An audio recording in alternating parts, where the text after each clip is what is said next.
On March the 11th, year 2011, Japan was struck by its most powerful earthquake, leading to a massive tsunami that caused widespread destruction and claimed nearly 20,000 lives. Despite advanced technology, the country's defenses were overwhelmed by the wave. But Japan didn't just rebuild, they implemented an unexpected solution to protect the shore from future disasters. How did they do it? The answer is a surprising story of survival, innovation, and resilience that few know about. Number 13. Taro Seawall and its failure. Taro, a small fishing town, is vulnerable to tsunamis. The locals rely on the sea, but their town has been hit by tsunamis 4 times. A double seawall was built to protect it, stretching 1.5 miles and standing 33 feet tall. This seawall, called Banri no Chojo, became a worldwide model for tsunami defense. The town practiced yearly drills, and during a tsunami from Chile's 1960 earthquake, no one in Taro died. In 2003, Taro declared itself a disaster preparedness town and taught residents how to handle tsunamis. However, in 2011, a massive 39 to 49-foot tsunami damaged part of the seawall, resulting in the loss of 181 lives. Some people even climbed the wall to watch the wave, thinking they were safe. In contrast, the town of Fudao survived due to a 49-foot seawall built in the 1980s, which had been considered a waste at the time. However, most seawalls, including the largest one in Kamishi City, were ineffective. In Kamishi, the waves broke through, and the walls may have contributed to the death toll by making people feel falsely secure. If you lived in a coastal town like Taro, would you trust a seawall to protect you, or would you have an evacuation plan ready? Comment and chat with me. But if even a model town like Taro, with its massive seawall and rigorous preparedness drills, couldn't withstand the tsunami, what could Japan possibly do next to protect its people? Number 12. The rebuilding. Seawalls can save lives, but only if the tsunami doesn't exceed the expected size and strength, which is unpredictable. Without knowing how strong the next tsunami will be, no one can be fully safe. But are there other options? After disasters, cities are rebuilt in unusual ways. Many areas move further inland or are elevated to protect from future floods. In places like Onagawa in Miyagi Prefecture, new buildings are being constructed on artificial plateaus. These raised areas are designed to serve as safe islands during a flood. Around 40% of at-risk municipalities have already relocated or are planning to move buildings like schools and hospitals away from the coast or higher up. After the 2011 Great East Japan earthquake, many government buildings were flooded and couldn't serve as disaster response hubs, highlighting the need for safer locations. Moving inland and elevating cities seems like a logical response, but is there a way to make buildings themselves resistant to nature's fury? Japan's engineers had an answer. Number 11. Earthquake-resistant buildings. The federal government recommended relocating buildings from high-risk areas, and Japan frequently moves things to higher ground, such as relocating F-15J fighters in April 2024 due to a tsunami threat. This may seem strange, but it's a smart precaution. Another way to protect against natural disasters is by reinforcing buildings. In seismic engineering, it's said that earthquakes don't kill people, buildings do. Engineers have developed solutions such as shock absorbers in skyscrapers and spring or ball-bearing systems that allow buildings to sway independently of their foundations.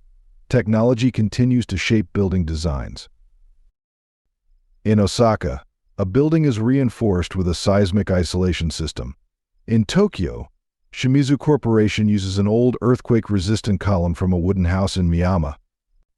A more recent innovation is anchoring buildings to the ground, like the 2016 Komatsu Mat Textile Company headquarters, which used carbon fiber cables. This system works like a tent. When one part tilts, the cables tighten, reducing shaking and preventing collapse during strong earthquakes. Despite all these efforts to strengthen structures, Japan remains on high alert. And with seismologists warning of an even bigger disaster on the horizon, the question is, will these measures be enough?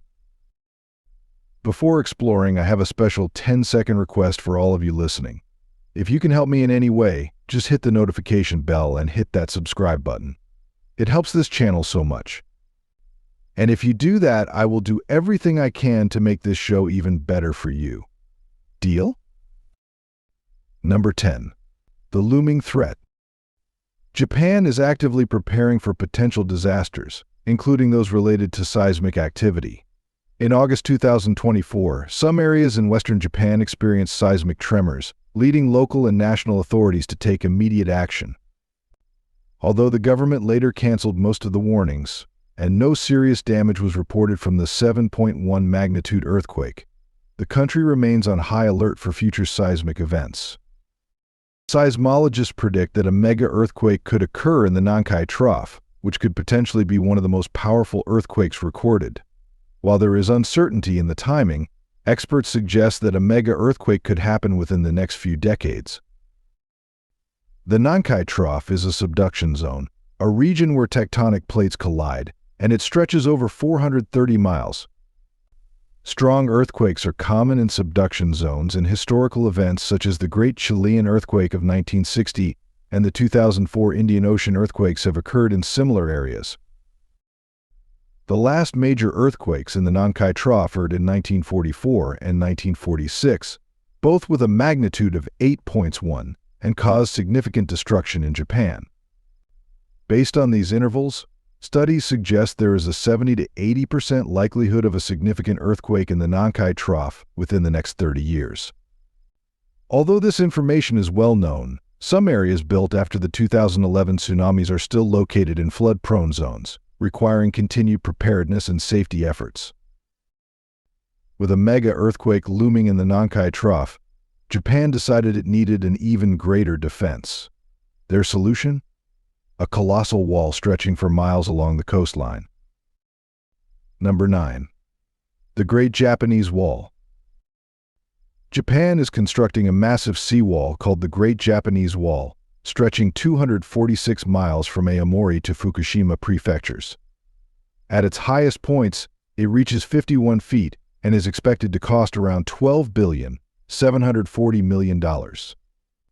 The wall is designed to protect against future tsunamis and serves as a memorial to the communities affected by the 2011 disasters. The wall is larger and stronger than previous ones, with wider foundations and reinforced inner walls to withstand stronger waves and prevent collapse. It's taller than older barriers, which were only 6 to 13 feet high. The design was adjusted for mega-earthquakes, and improvements were made to evacuation plans and warning systems. Unlike regular seawalls, the Great Wall is built for Level 2 tsunamis, which occur less frequently but are much larger. The goal is to delay the arrival of these waves, giving people extra time to escape, which could have saved lives during the 2011 events. A giant seawall sounds like the ultimate safeguard, but not everyone is convinced. Could this massive barrier be doing more harm than good? Number 8. The public's mixed reactions to the Great Wall. Besides building walls, there's not much that can be done to protect against tsunamis. High walls around vulnerable coastlines may help, but they aren't popular with everyone. While most coastal residents support the wall for protection, some fear it will disconnect them from the sea, which has been central to their identity and livelihood for generations. Of course, they understand that the wall is intended to protect them in the event of a tsunami, but some are concerned that it could affect their connection to the sea. For generations, the people in coastal towns have not only made a living off the sea, but also found their sense of identity in it. They're used to seeing the water from their windows and feeling complete without it. In some cases, the height of the barriers reaches 4 stories, blocking the view and making people feel isolated. Others worry that the walls could impact tourism, potentially affecting the livelihoods of locals. However, there is another concern that goes beyond the usual issues of view and connection to the sea. In the event of another major earthquake, people might not notice changes in the sea's behavior or the signs of draining that signal a tsunami, which could hinder their ability to prepare. There is also a viewpoint that ultra-high seawalls might exacerbate the effects of a tsunami, potentially acting like a dam.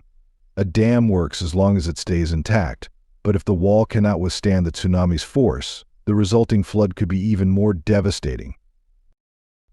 In the village of Akama, fisherman Hiromi Kawaguchi managed to convince most people to oppose the construction of the giant wall.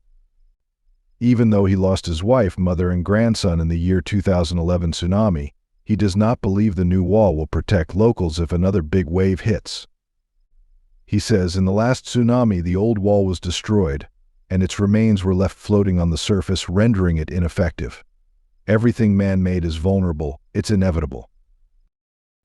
Japan isn't just preparing for the next big disaster, it's shaping the future of survival technology. If you don't want to miss more stories like this, subscribe and turn on the notification bell. And in one village, residents didn't just question the wall, they outright rejected it. But why did they refuse protection? Number 7. One village's resistance. One argument against the wall is that it may create a false sense of security. Believing they are safe, people might delay evacuation and potentially face greater risks. Additionally, some critics argue that the $17 billion spent on building the wall could have been allocated more effectively. For instance, that money could have been used for relocating communities to safer areas. Some experts have estimated that it would take Japanese taxpayers 25 years to cover the cost of building the seawall.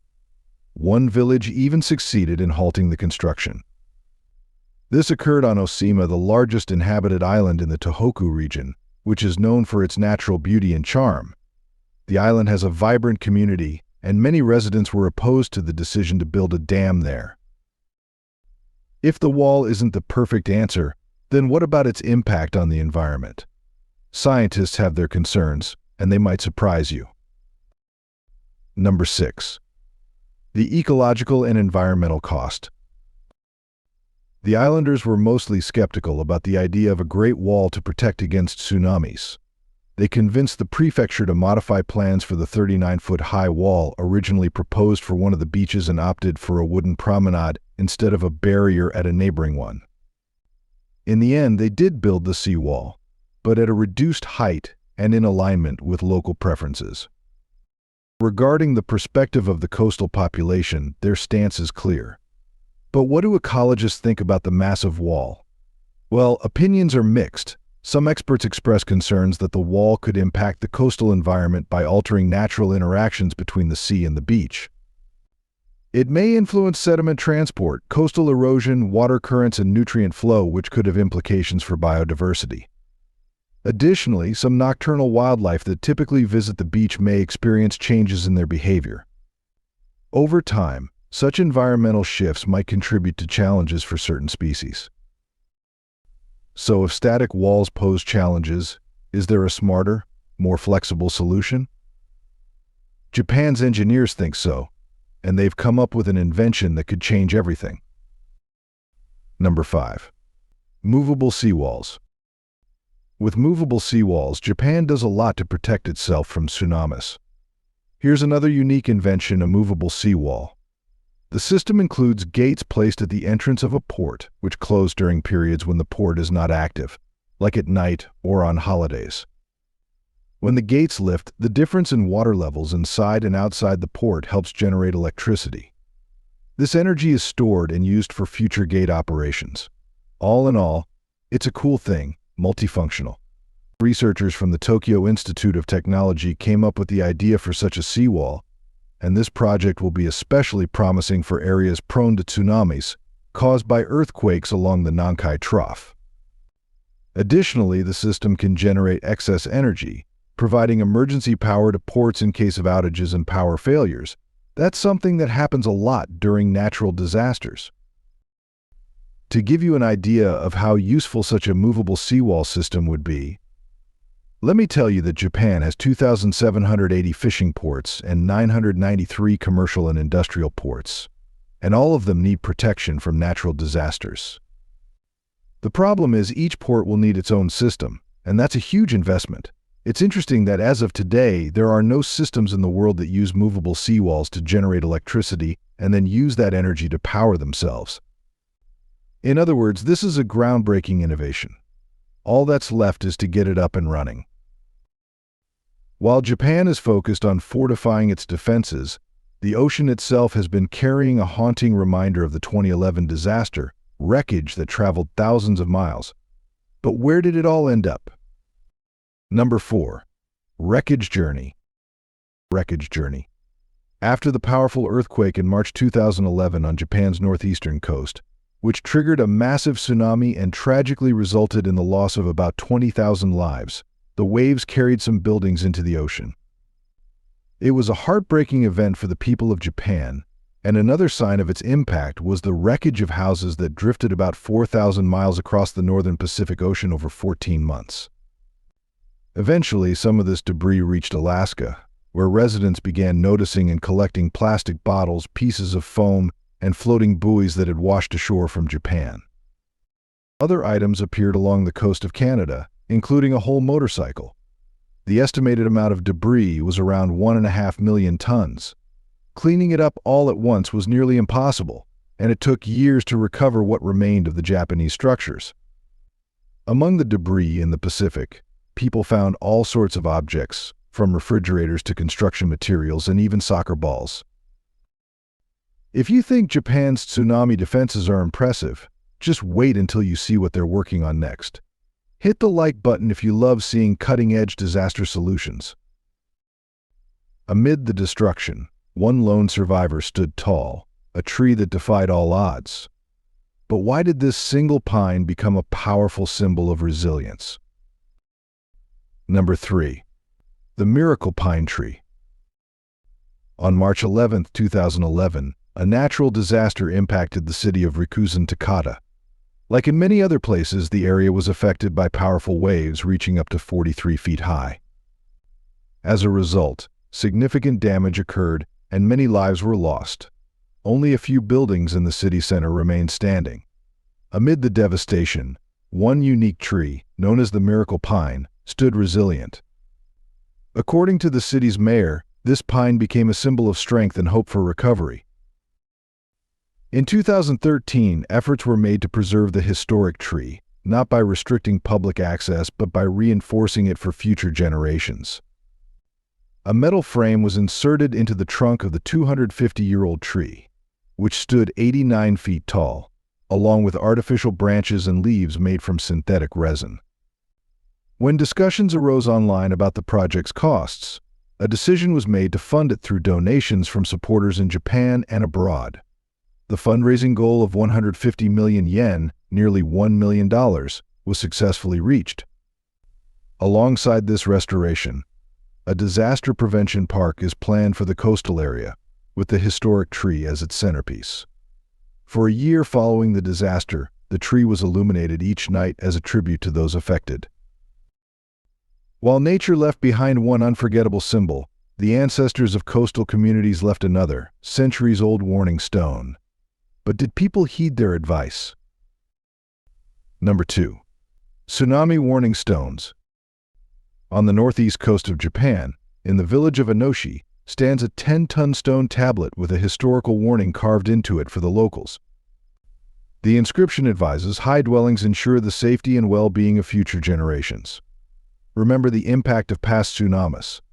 Avoid building homes below this point.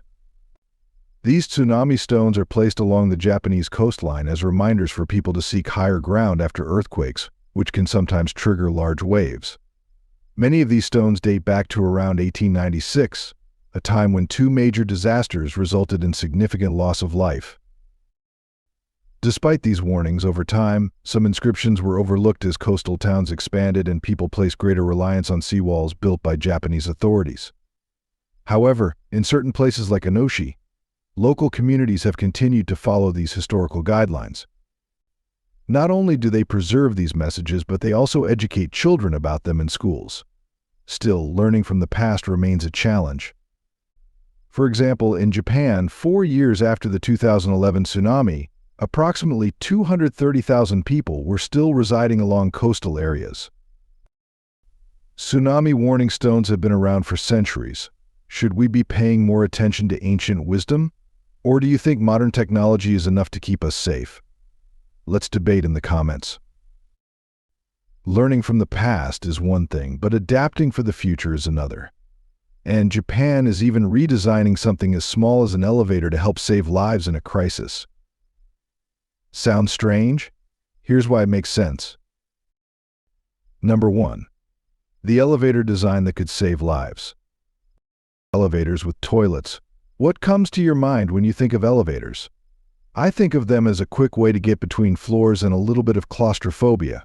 However, if the Japanese government follows through with their plans, your idea of elevators could change. The Ministry of Infrastructure of Japan is looking into adding restrooms and water sources for elevators. This change could significantly improve the functionality of elevators, offering more comfort and safety for passengers in emergencies. And it's not just a proposal for exceptionally tall buildings. The new approach to elevator design could become the norm for multi-story buildings. This is particularly important for countries with high seismic activity, where every little detail is crucial for safety and convenience. You might think it's made so that busy professionals don't have to waste time at home and can take care of essential tasks right in the elevator. However, the real reason is connected to the constant earthquakes in Japan, especially since in case of a disaster, people often have to wait for rescue for hours or even days. However, if I had an elevator like that in my house, I'd sleep an extra hour and handle my daily tasks right there. Just need to add a shower. Oh, and a coffee machine. If you found today's video interesting, don't hesitate to hit the like button and subscribe to my channel. Your support is very important to us. Be sure to check out the next video appearing on your screen. You're sure to love the content we bring. Please leave a comment about which country you'd like us to explore next. Thank you for watching, and see you in the latest video. Thanks for being with us. Leave a comment, like to show your support, and remember to hit that subscribe button for more exciting videos. See you next time.